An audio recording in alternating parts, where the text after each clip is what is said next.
بسم اللہ الرحمن الرحیم۔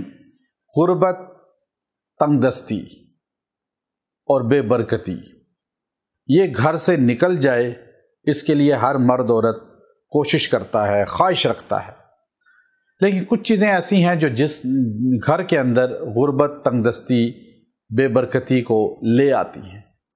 گھر کی خواتین کو خاص طور پہ مائیں ہیں، بیویاں ہیں، بیٹیاں ہیں، وہ ان چیزوں کو ملحوظ رکھیں، چونکہ گھر کی ملکہ عورت ہے اور وہ نظام چلاتی ہے۔ اسلام نے اس کو تحفظ دیا ہے، عزت دی ہے کہ گھر میں صفائی کا اہتمام کریں۔ جس گھر میں صبح صفائی نہیں ہوتی وہ گھر بے برکتی کا ذریعہ رہتا ہے۔ گھر میں نماز ہو، گھر کو جو ہے نماز گاہ بنائیں، یعنی گھر میں عورتیں نماز پڑھیں تو اس گھر میں رحمتیں آئیں گی۔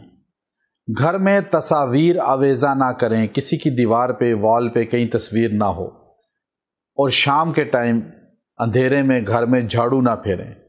یہ بھی بے برکتی کو کھینچتا ہے، بے برکتی کو لاتا ہے۔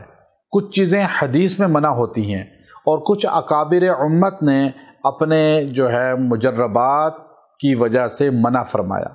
اکابر امت نے ان چیزوں سے منع فرمایا کہ مجربات سے، کہ جس گھر میں رات کے ٹائم جھاڑو دیا جاتا ہے، یعنی صبح صفائی نہیں ہوتی، رات کو اٹھ کے صفائی ہو رہی ہے، شام کے ٹائم صفائی ہو رہی ہے اندھیرے کے قریب، تو اس گھر میں بے برکتی آئے گی۔ صبح صفائی کا وقت ہوتا ہے، صبح گھر کو صاف کیا جاتا ہے، اور رات کو سونے کا ٹائم ہوتا ہے، اور پھر رات کے ٹائم آئینہ دیکھنے سے بھی منع کیا، شیشہ دیکھنے سے بھی منع کیا۔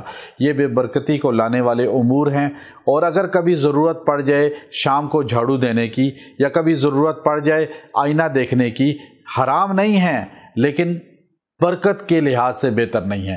اگر ضرورت پڑ جاتا ہے تو آپ لا حول ولا قوت الا باللہ، لا حول ولا قوت الا باللہ پڑھتے ہوئے یہ عمل کریں، انشاءاللہ اس کے نقصان سے بچ جائیں گے۔ وآخر دعوانا ان الحمد للہ رب العالمین۔